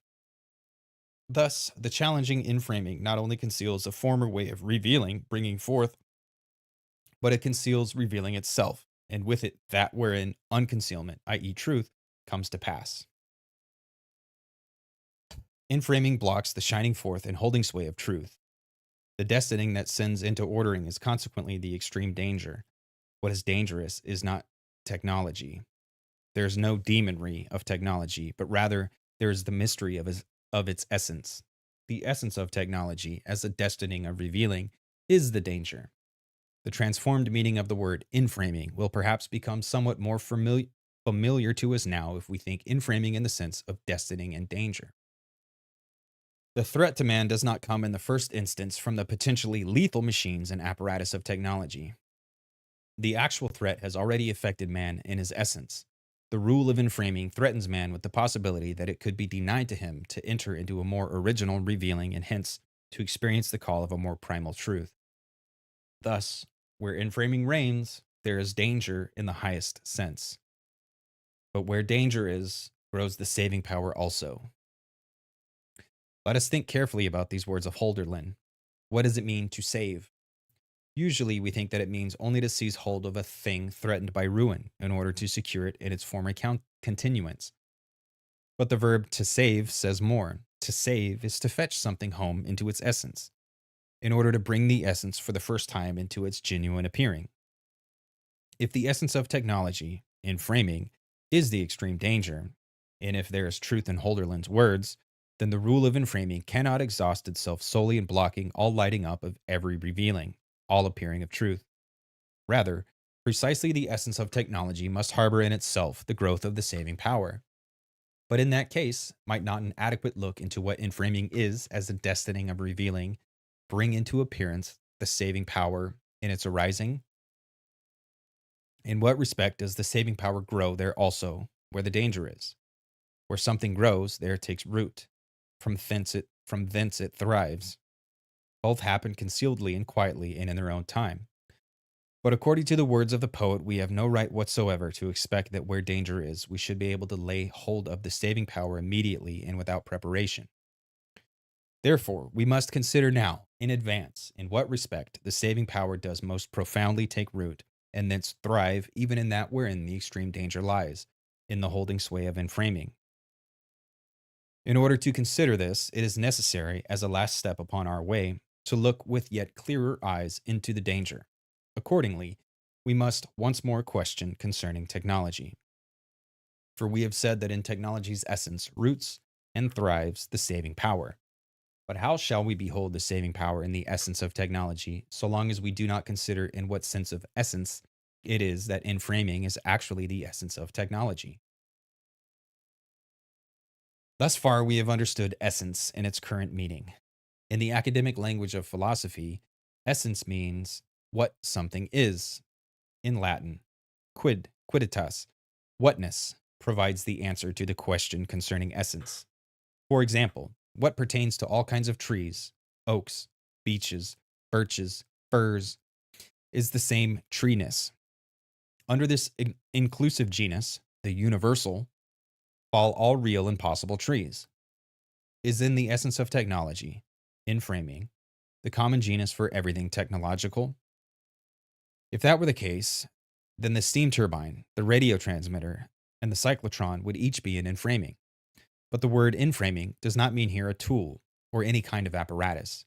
Still less does it mean the general concept of such resources. The machines and apparatus are no more cases and kinds of inframing than are the man at the switchboard and the engineer in the drafting room. Each of these in its own way indeed belongs as stock part, available resource, or executor within inframing. But inframing is never the essence of technology in the sense of a genus. Inframing is a way of revealing having the character of destining, namely, the way that challenges forth. The revealing that brings forth, poiesis, is also a way that has the character of destining. But these ways are not kinds that, arrayed beside one another, fall under the concept of revealing. Revealing is that destining which, ever suddenly and inexplicably to all thinking, apportions itself into the revealing that brings forth, and that also challenges, and which allots itself to man. The challenging revealing has its origin as a destining and bringing forth. But at the same time, inframing, in a way characteristic of a destining, blocks poiesis. Thus, inframing, as a destining of revealing, is indeed the essence of technology, but never in the sense of genus and essentia. If we pay heed to this, something astounding strikes us. It is technology itself that makes the demand on us to think in another way what is usually understood by essence. But in what way? If we speak of the essence of a house and the essence of a state, we do not mean a generic type. Rather, we mean the ways in which house and state hold sway, administer themselves, develop and decay, the way in which they essence. Johann Peter Hebel, in a poem, Ghost on Conderer Street, for which Goethe had a special fondness, uses the old word die Visserei. It means the city hall inasmuch as there It means the city hall inasmuch as there the life of the community gathers and village existence is constantly in play, i.e. comes to presence. It is from the verb wesen that the noun is derived. Wesen, understood as a verb, is the same as waren, to last or endure, not only in terms of meaning, but also in terms of the phonetic formation of the word. Socrates and Plato already think the essence of something as what essence is, what comes to presence, in the sense of what endures. But they think what endures is what remains permanently. And they find what endures permanently in what is, and what, as that which remains, tenaciously persists throughout all that happens. That which remains they discover in turn in the aspect. The eidos idea, for example, the idea house. The idea house displays what anything is that is fashioned as a house. Particular, real, and possible houses, in contrast, are changing and transitory derivatives of the idea and thus belong to what does not endure. But it can never in any way be established that enduring is based solely on what Plato thinks as idea and Aristotle thinks as that which any particular thing has always been, or what metaphysics in its most varied interpretations thinks as essentia. All essencing endures, but is enduring only permanent enduring? Does the essence of technology endure in the sense of the permanent enduring of an idea that hovers over everything technological, thus making it seem that by technology we mean some mythological abstraction? The way in which technology essences lets itself be seen only from out of that permanent enduring in which inframing comes to pass as a destining of revealing. Goethe once uses the mysterious word fortgewahren to grant permanently in place of fortwahren to endure permanently.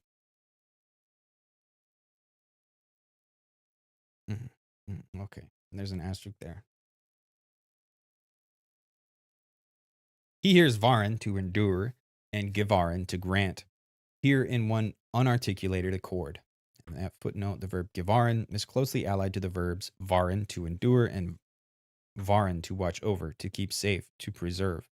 Gewahren ordinarily means to be surety for, to warrant, to vouchsafe, to grant. In the discussion that follows, the verb will be translated simply with to grant, but the reader should keep in mind also the connotations of safeguarding and guaranteeing that are present in it as well. Okay, do that, reader. And if now we ponder more carefully than we did before what it is that actually endures and perhaps alone endures, we may venture to say only what is granted endures. That which endures primarily out of the earliest beginning is what grants. And that footnote is German words. A literal translation of the second sentence would be that which endures primarily from out of the early. On the meaning of the early, see note 20 above. And I think that was when we were talking about primarily early and that which chronologically, blah, blah, blah, blah, blah. You remember, you were there. As the essencing of technology, inframing is that which endures. Does inframing hold sway at all in the sense of granting? No doubt the question seems a horrendous blunder. For according to everything that has been said, inframing is, rather, a destining that gathers together into the revealing that challenges forth. Challenging is anything but a granting. So it seems, so long as we do not notice that the challenging forth into the ordering of the real as standing reserve still remains a destining that starts man upon a way of revealing. As this destining, the coming to presence of technology gives man entry into that which, of himself, he can neither invent nor in any way make. For there is no such thing as a man who, solely to himself, is only man. Bum, bum, bum. That's a big sentence there, guys.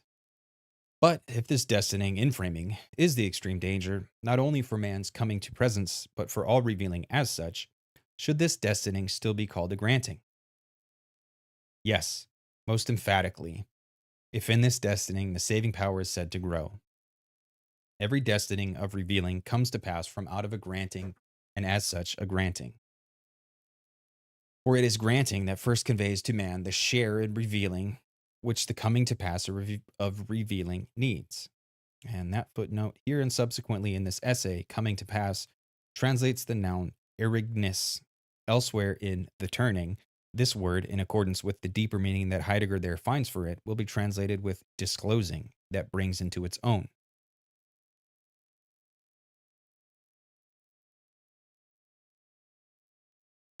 As the one so needed it, okay. For it is granting that first conveys to man the share in revealing which the coming to pass of revealing needs. As the one so needed and used, man is given to belong to the coming to pass of truth.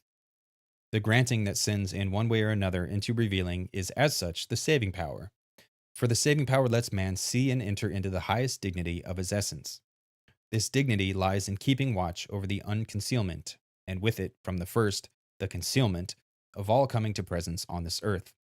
It is precisely in framing, which threatens to sweep man away into ordering as the supposed single way of revealing, and so thrusts man into the danger of the surrender of his free essence.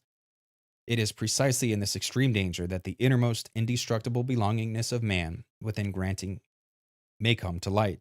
provided that we, for our part, begin to pay heed to the coming to presence of technology. Thus, the coming to presence of technology harbors in itself what we least suspect, the possible arising of the saving power. Everything, then, depends upon this, that we ponder this arising and that, recollecting, we watch over it. How can this happen? Above all, through our catching sight of what comes to presence in technology, instead of merely staring at the technological. So long as we represent technology as an instrument, we remain held fast in the will to master it. We press on past the essence of technology.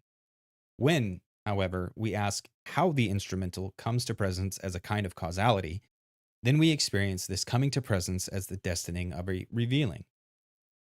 When we consider finally that the coming to presence of the essence of technology comes to pass in the granting that needs and uses man so that he may share in revealing, then the following becomes clear.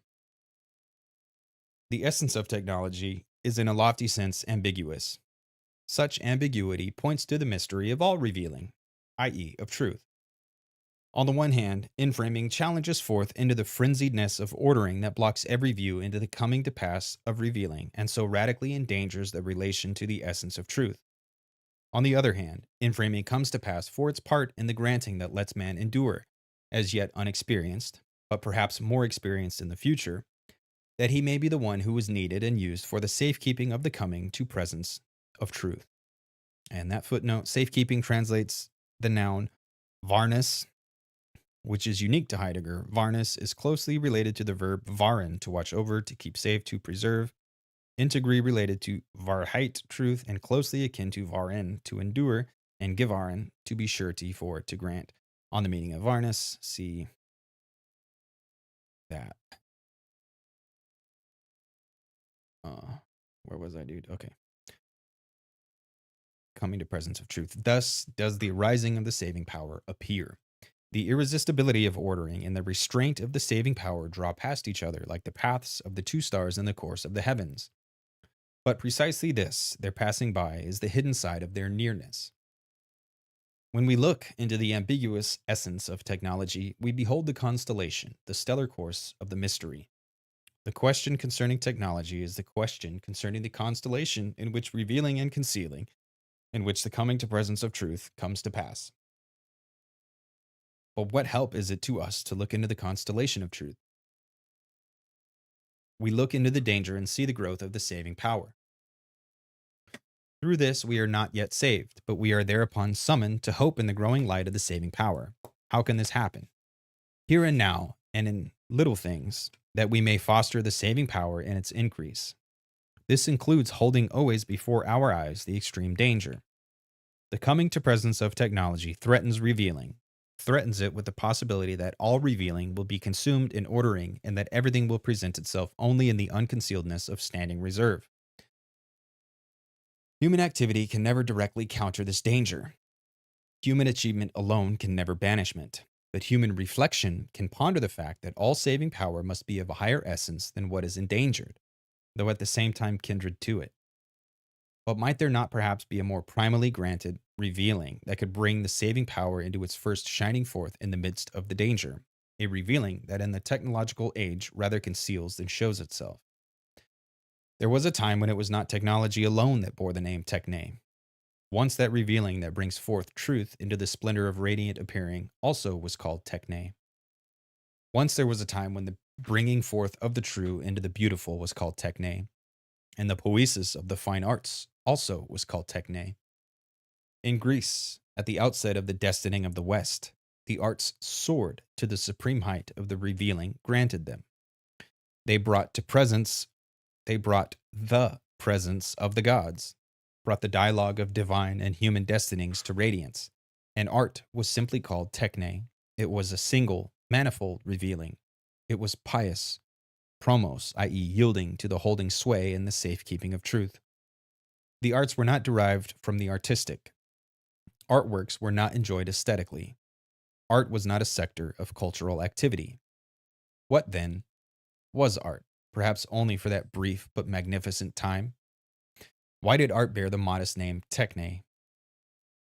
Because it was a revealing that brought forth and hither and therefore belonged within poiesis. It was finally that revealing which holds complete sway in all the fine arts, in poetry, and in everything poetical that obtained poiesis as its proper name.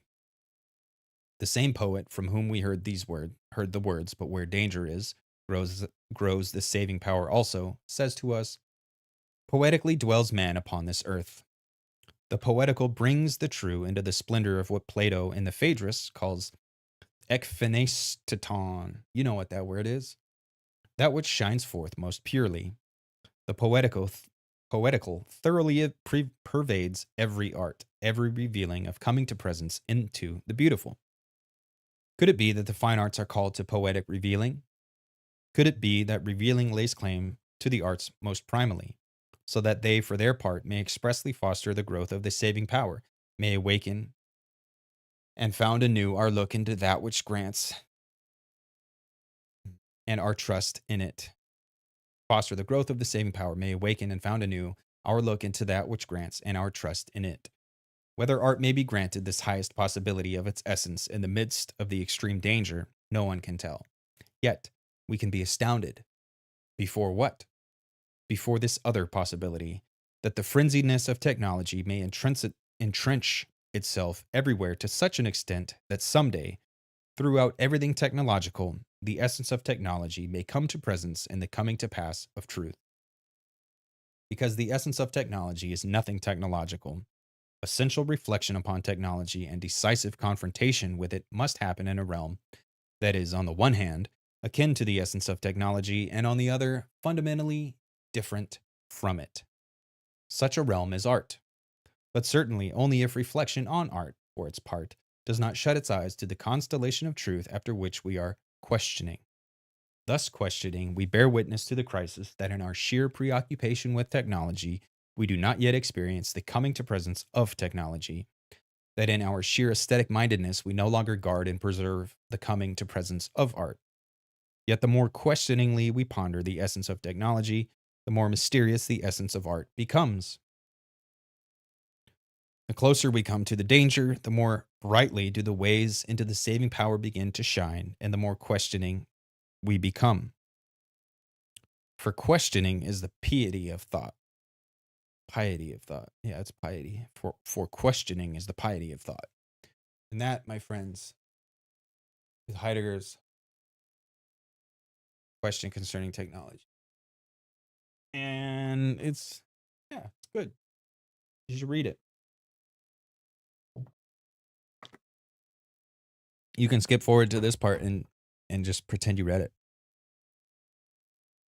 And it fits in really, really nicely with the critical media theory group we got going on.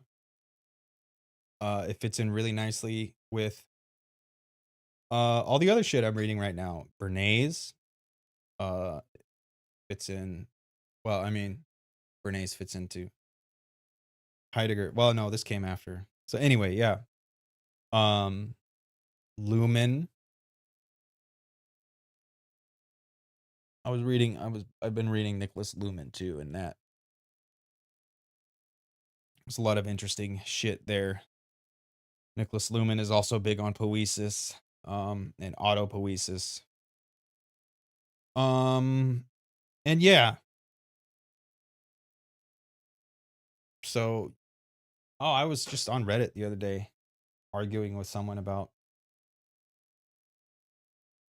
um is it okay that they cite Heidegger? Like they were writing a paper and they're like, is it okay if I cite Heidegger in my essay that I'm writing? Cause I know that some people don't like him and I don't want to cite him. And that was a funny conversation. Yeah, you should read the essay. Or congratulations, you listened to it, you made it through. I'll get better at talking eventually someday. And also reading, and then it'll be cool. I think like right now I mean the solar anus thing, the thing where technology, in-framing, techne, whatever you want to call it, like all that it can do is take energy from the sun, the solar anus, takes energy from the sun and it shits it out as waste. It produces waste. I think I like that better than in framing, because in framing, like it wants to reduce everything to a standing reserve. It flattens everything out. Things no longer are things. Uh they're just fungible components of the standing reserve. And I like that. That's a good way to look at it. That definitely speaks to something that is definitely legitimately going on. But that still implies use value or utility. And I think the better, the more astute observation is that ultimately, whatever the digital or capital or whatever you want to call it, I don't know what the best name for it is. I've called it capital for years. I'm starting to play around with calling it the digital. I don't know, but that thing, the enemy against which we are set, and we being humans, whatever, our adversary, um, I don't think it wants to turn us into fungible components. I think it wants to turn us all into waste, because it's not even about use. It's not even about utility, like as far as objects and like the engine of capital. Um Commodities aren't produced for use. Commodities are produced to be replaced. And we have landfills. There's tons and tons and tons and tons of perfectly usable things that are just like littering the surface of the planet and like killing oceans and killing trees and killing birds and killing people too. That's what's fucked up about it. So yeah, I don't know, man. Yeah, go to Theory Underground and join all the courses. And if you can't join all of them, join some of them. And if you can't join some of them, join at least one of them. And if you can only join one of them, then take your time and look at all of them and see which one speaks to you the most. I personally think I'm currently most excited about the critical media theory. No, that's not true. I am currently most excited about the upcoming courses, but as far as the ongoing courses, I'm definitely most excited about the CMT, critical media theory, digital literacy, and critical media theory. But also, like, I wouldn't be able to appreciate it as much had I not gone through probably each of the courses. So I don't know, man.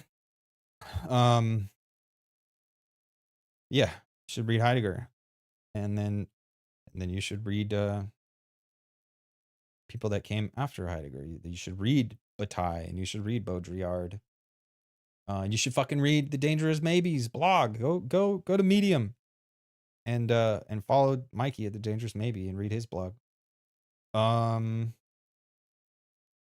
gonna go do laundry and shit. But yeah, so the solar anus versus in framing. I like the solar anus, but in framing is a good concept. And the paperclip maximizer, I think like technology would have us, and it's not like it has agency, it's not like it has awareness. So it's not like it's a good way to talk about it. But yeah, like we people, we become equipment. And we get turned into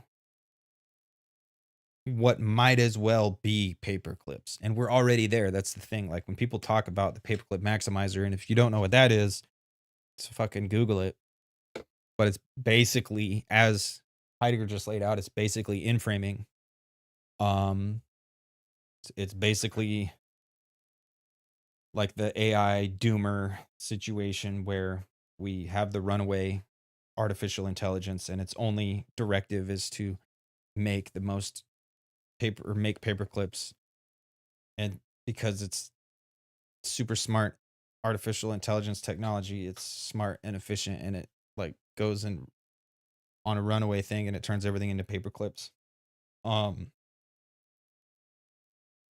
we're already there. Because we all already might as well be paper clips. It's not that we're literally paper clips. I'm not a paper clip. You're not a paper clip. I do think you remember Clippy, Microsoft Office assistant. I always thought that was funny that it was a paper clip because like the paperclip maximizer. I was like, ha ha ha, ha, that's a funny joke. Um, yeah, but we all already might as well be paper clips as far as like the ability that we have to act in the world and on the world and to be with the other people in our lives. And that's not true. Um, but I mean it's almost true. And for millions, if not billions of people, it is the case that they just have no choice. Oh, dude, so I like yeah. Um it bothered me the other day. I realized I was talking about like decisions and agency and shit like that, and I was like trying to use that as like a distinction about like what's so fucked up about the way shit is right now. And I was like relying on the saying like, "Oh yeah, people don't have the ability to make their own decisions and that's a bad thing." And I do think that's a bad thing, but I also think that's like um not the best measure. But I don't know, maybe it is. Maybe it is. You know, the cult of decisionism, maybe they were onto something. I don't know. I don't think so. I think I need to come up with something better than that. But I just noticed it the other day. Um so yeah, I'm gonna go do laundry. And then um yeah. And oh yeah, have you guys played Baldur's Gate 3? That shit's tight. I'm gonna watch a YouTube video about it because I don't have time to play it. So keep it real, motherfuckers. I'll see you later.